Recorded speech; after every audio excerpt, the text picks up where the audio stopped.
চট্টগ্রামের ফটিকছড়ি উপজেলার মধ্যে নারায়ণহাট বাজার একটি ঐতিহ্যবাহী হাট বাজার। এই বাজারটি ব্রিটিশ আমলে প্রতিষ্ঠিত হয়। উক্ত বাজারে সে সময় জুজুখোলা গ্রামের নারায়ণ ত্রিপুরার একটি চায়ের দোকান ছিল। লোকজন দোকানটিকে নারায়ণের দোকান বলে ডাকত। ক্রমান্বয়ে সেখানে আরো কিছু দোকান গড়ে ওঠে। পরবর্তীতে সেই জায়গাটি নারায়ণের নামে নামকরণ করে নারায়ণহাট নামে পরিণত হয়। এই বাজারে সাপ্তাহিক দুটি নির্দিষ্ট দিন শনিবার ও মঙ্গলবার হাট বসে।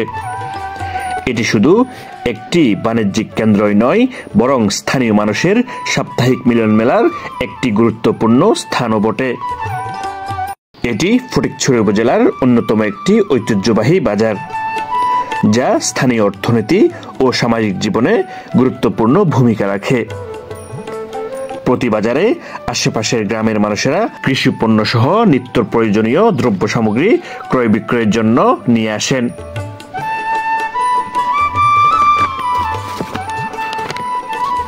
নারায়ণহাট বাজারে এক এক জায়গা এক এক ধরনের পণ্যের জন্য নির্ধারিত থাকে এবং দোকানগুলো থাকে সারিবদ্ধভাবে।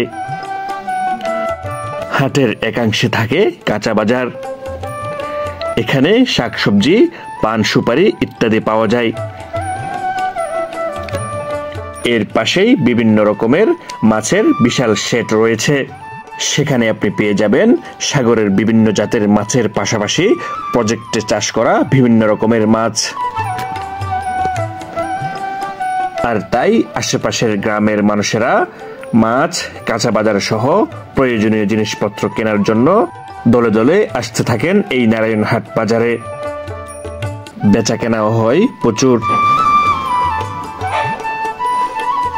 হালদা খালের পাশে অবস্থিত এই বাজারের আরেকটি বৈশিষ্ট্য হলো কৃষি পণ্যের পাশাপাশি হাটবারে হাঁস, মুরগি, কবুতরেরও হাট বসে। শহর বন্দর থেকেও ব্যাপারীরা এসে হাঁস মুরগি ক্রয় করে নিয়ে যান।